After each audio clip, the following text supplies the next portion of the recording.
Here is a question. Right now, without thinking too long about it, if someone placed two envelopes on a table in front of you, and told you that envelope A contains $10,000, guaranteed, no conditions, no strings attached, and envelope B gives you a 25% chance at $50,000 but a 75% chance of walking away with absolutely nothing, which envelope do you take? Sit with that for a moment. Feel it. Because the answer you just gave, and more importantly the feeling that drove it, is not a random preference. It is the most precisely documented cognitive architecture in the entire history of economic science. And it is the same neurological mechanism that has been silently governing every major financial decision you have made for the last 30 years, including the one you are probably too afraid to make right now. In 1979, two psychologists named Daniel Kahneman and Amos Tversky published a paper in the journal Econometrica that would eventually win the Nobel Prize in economic sciences. What they discovered was not a curiosity. It was not a footnote. It was a fundamental operating law of human psychology. They called it prospect theory. And buried inside that theory is a number, a coefficient, a ratio, that explains with mathematical precision why financially secure, rational, highly intelligent Americans continue sitting at desks they no longer need to sit at, sustaining careers they no longer need to sustain, accumulating wealth that their own financial models already confirm is sufficient. That number is 2.25. Here is what it means. When researchers measured how the human brain evaluates potential gains against potential losses, they found a profound and deeply asymmetric relationship. The psychological pain of losing $10,000 is 2.25 times more powerful than the psychological pleasure of gaining the exact same amount. Not slightly more uncomfortable. Not marginally more distressing. 2.25 times more emotionally devastating, measurable, replicable, peer-reviewed. And when Kahneman and Tversky presented subjects with that exact two-envelope scenario, a certain smaller gain versus a probabilistic larger gain with a higher expected mathematical value, 80% of people consistently chose the guaranteed option, even when the math clearly favored the risk. They named this the certainty effect. And what it reveals is not weakness. It reveals that your brain is running a loss protection algorithm that was never designed to be switched off. Now, what does any of this have to do with your retirement? Everything. Because that same bias, the one operating in your cognition right now, is the precise mechanism keeping financially ready Americans locked inside careers they no longer need. Always targeting one more year. Always deferring. Always finding a new number to chase. The mechanistic relationship between stress hormones, cellular aging, and financial decision-making is well documented in peer-reviewed literature. What follows is a synthesis of that clinical data. This is not financial or medical advice. Individual pathways vary. Consult a licensed fiduciary advisor and your physician before making any retirement timing decisions. With that established, let us begin. Daniel Bernoulli was not a psychologist. He was an 18th-century Swiss mathematician. And in 1738, 240 years before behavioral economics existed as a field, he published a paper that mathematically described something most people today still refuse to believe about their own finances. He called it the logarithmic utility function. What he proved, using pure mathematics, is that the satisfaction derived from each additional dollar of wealth does not follow a straight line. It follows a concave curve. A curve that flattens. A curve with diminishing returns. A curve with a plateau. In 2010, that same mathematical concept was tested against real human beings by a research team at Princeton University.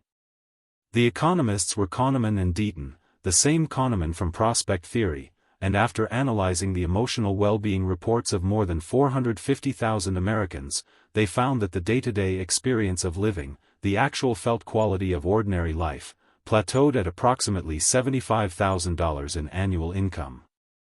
Beyond that level, additional income produced progressively smaller improvements in how people actually felt on any given day. A decade later, a researcher at the Wharton School of the University of Pennsylvania named Matthew Killingsworth refined that study using real-time experience sampling, tracking how people actually felt in the present moment across thousands of individuals over extended time periods. His 2021 data extended the curve somewhat, finding that well-being continued rising at higher income ranges. But here is the precise mechanism his data exposed: above $100,000 in annual income, the marginal happiness gain per additional $10,000 drops by 47% compared to the same increment below $50,000. 47%. That is not a gradual flattening.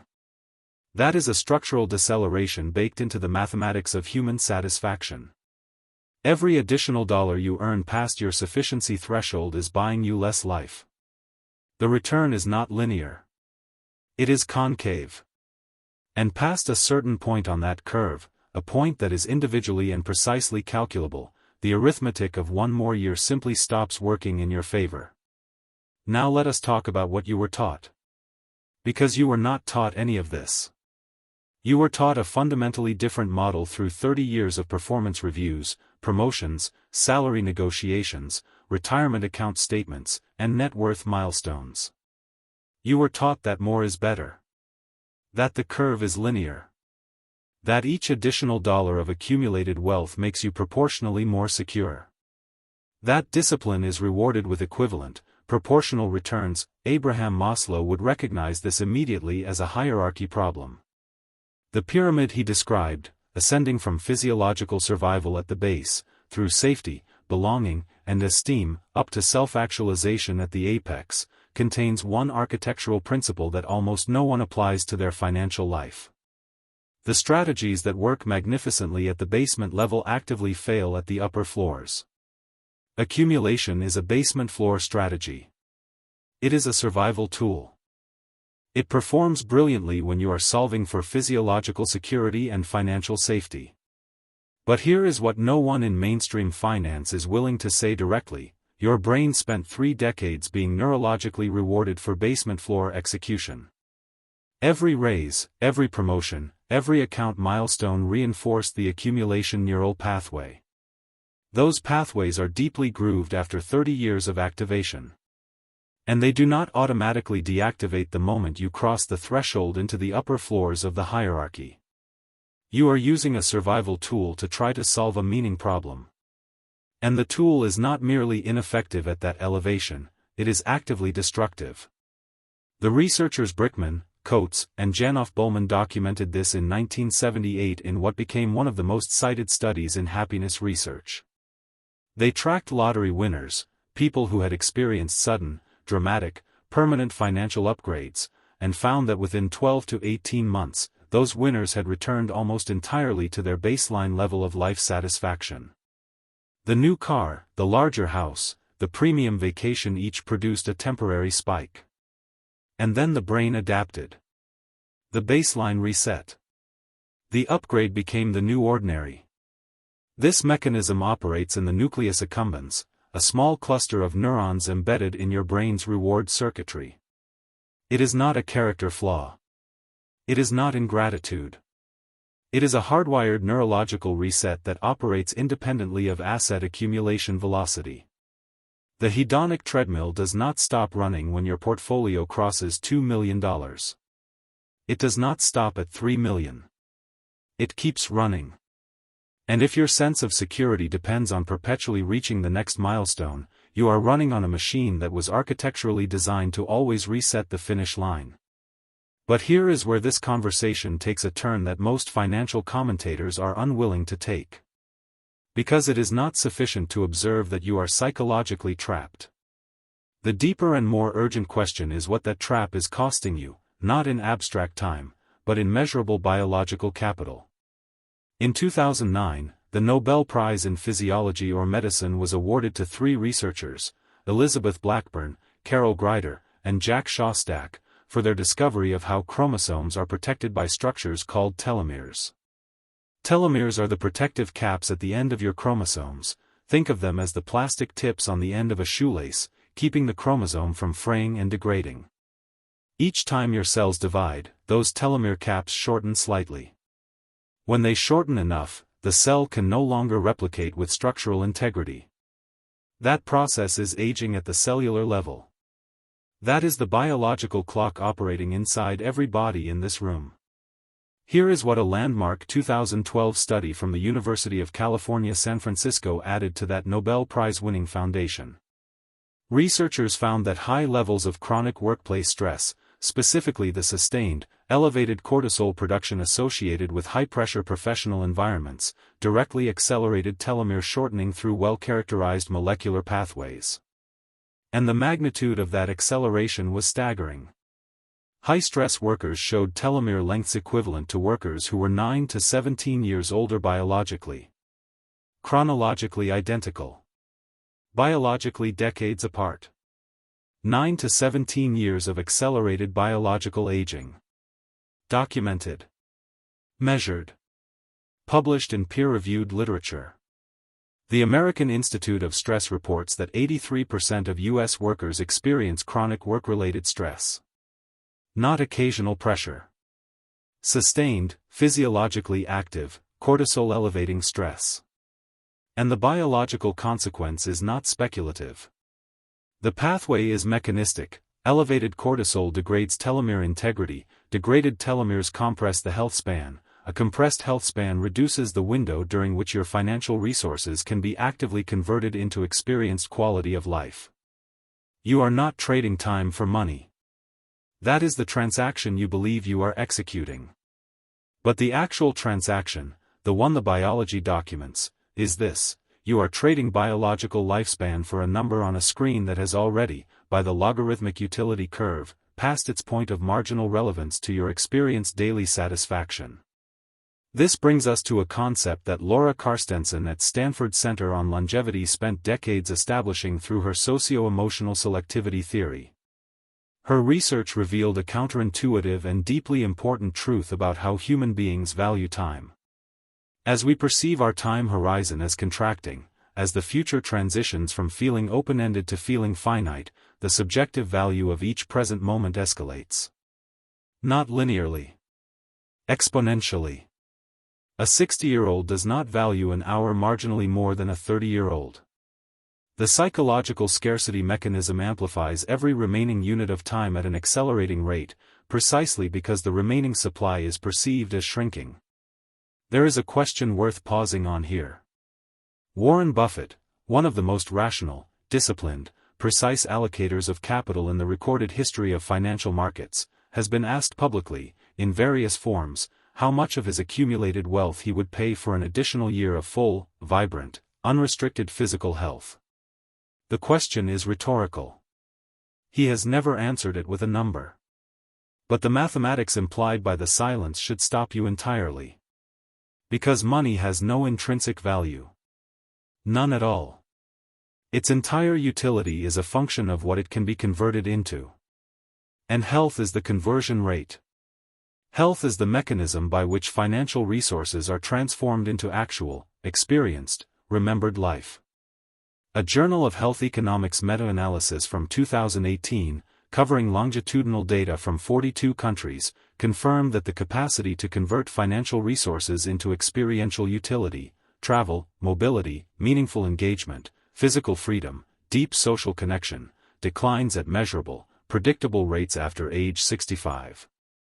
The steepest experiential utility drop, documented consistently across multiple aging research cohorts, occurs between the ages of 72 and 78, driven by mobility restriction, cognitive changes, and the mortality of peers. The conversion window is not infinite. And it is not uniformly distributed across your remaining years. Multiple longitudinal aging studies document a peak window of experiential convertibility, the period during which health, cognitive sharpness, physical energy, and financial resources combine most effectively into high-quality experienced life, consistently centering between approximately ages 58 and 66. That window exists. It has a beginning. And it has an end. Now let us address the architecture of your specific financial situation, because in the United States, there is a convergence point at age 59.5 that is neither accidental nor arbitrary.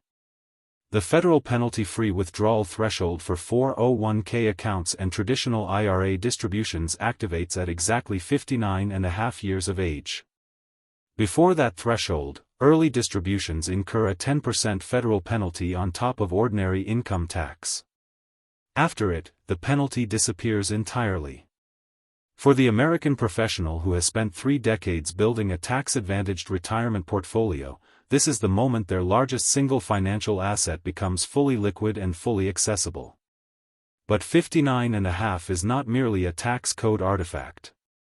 It sits almost precisely at the biological inflection point documented by the research, at the early edge of the peak experiential conversion window established by Carstenson's longitudinal work.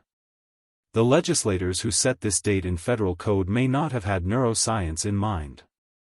But the convergence is real. Your largest financial asset unlocks at almost exactly the moment your biological conversion capacity is at its functional peak for retirement.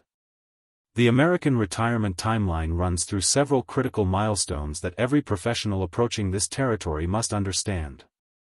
At 55, individuals who separate from their employer may access certain 401k funds under the Rule of 55 without penalty, a powerful and systematically underutilized provision. At 59.5, the full penalty-free threshold activates across all qualified retirement accounts. At 62, Social Security eligibility begins, at 70% of the full retirement benefit, a permanent reduction for those who claim early. At 65, Medicare eligibility activates, eliminating the single largest financial barrier to early retirement for most Americans, the cost of private health insurance in the bridge years before federal coverage begins. At 67, those born after 1960 reach their full retirement age for maximum Social Security benefits. There are 2 additional mechanisms that 94% of Americans have never heard of, yet both are fully IRS-sanctioned pathways to pre-59.5 access without penalty. The first is IRS Rule 72-T, formerly known as Substantially Equal Periodic Payments, documented in IRS Publication 590-B.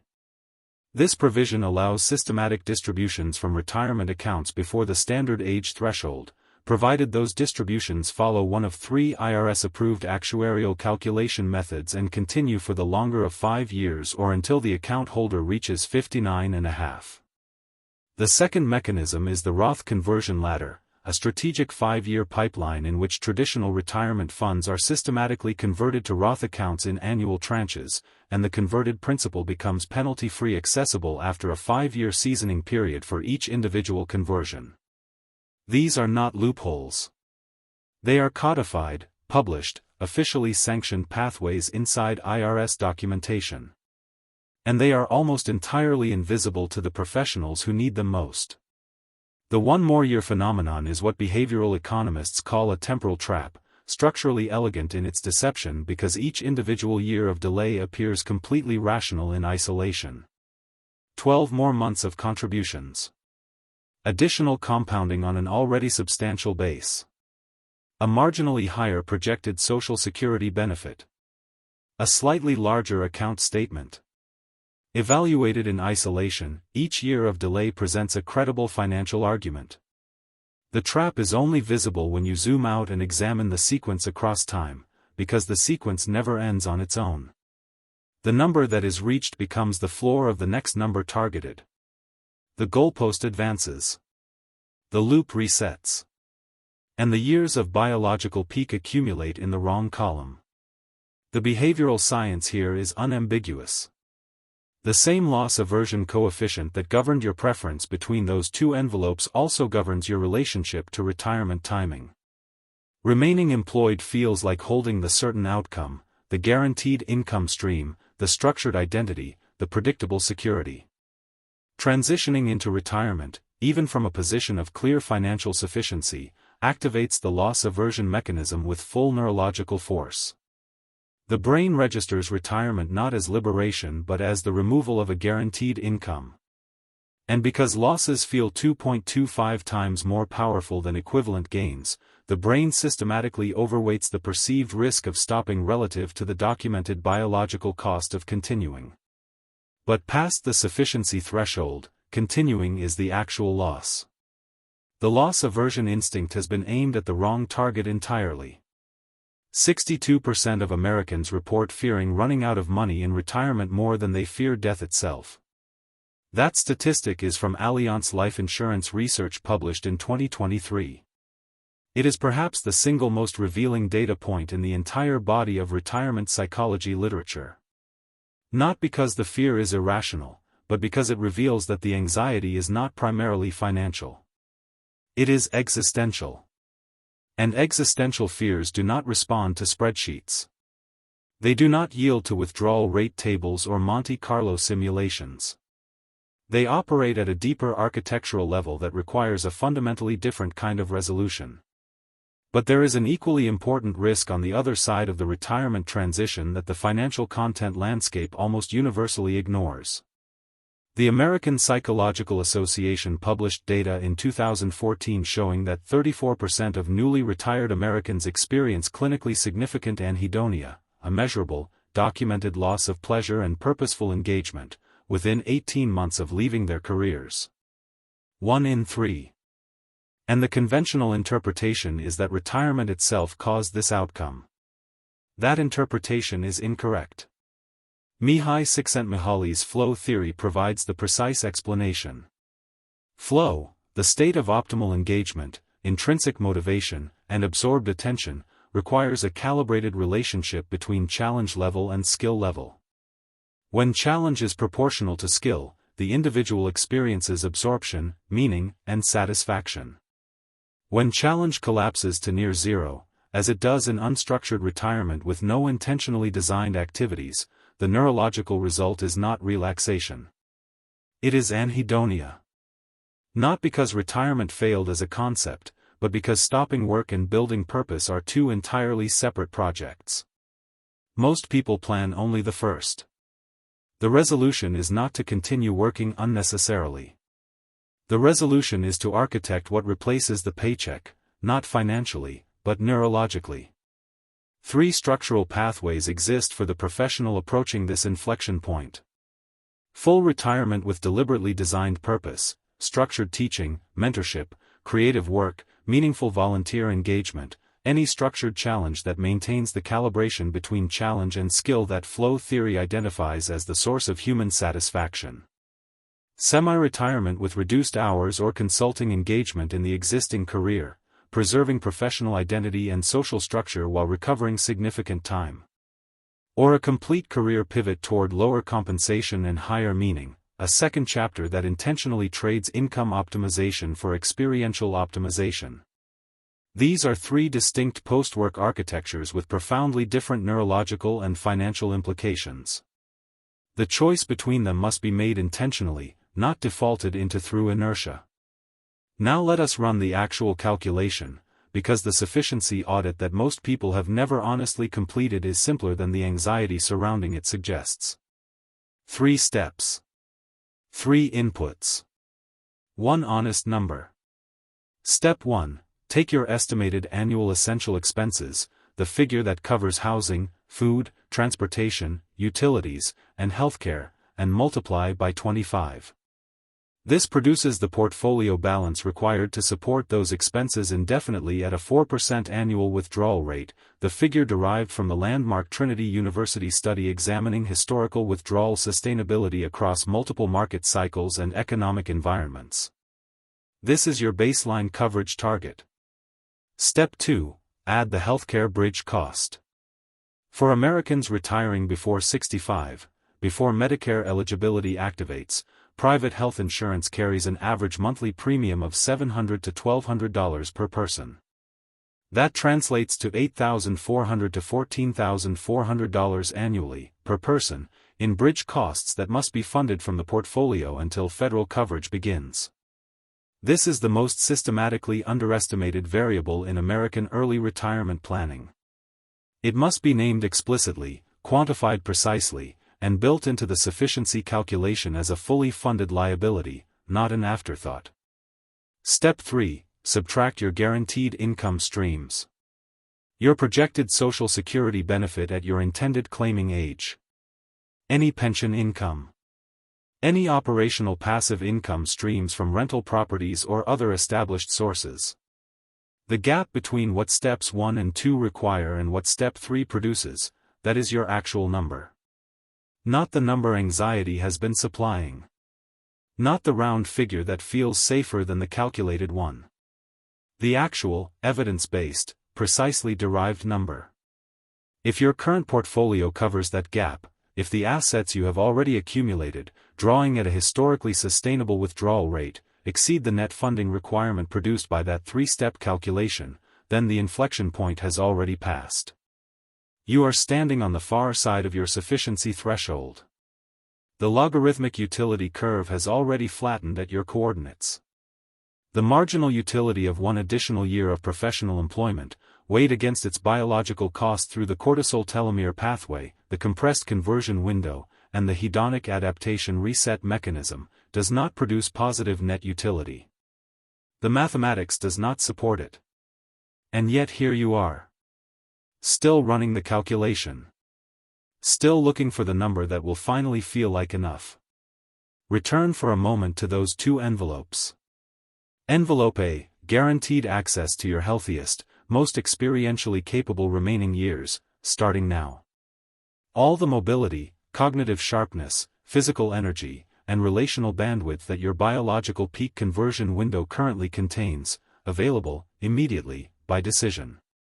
Envelope B, a 25% chance that working 5 more years produces meaningfully more life satisfaction than 6 decades of peer-reviewed hedonic adaptation research, Nobel Prize-winning behavioral economics, and longitudinal aging science says it will.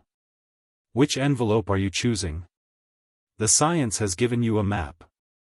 The federal retirement architecture has given you the unlock codes. The behavioral economics have given you both the name of the trap and the precise mechanism that keeps it sealed.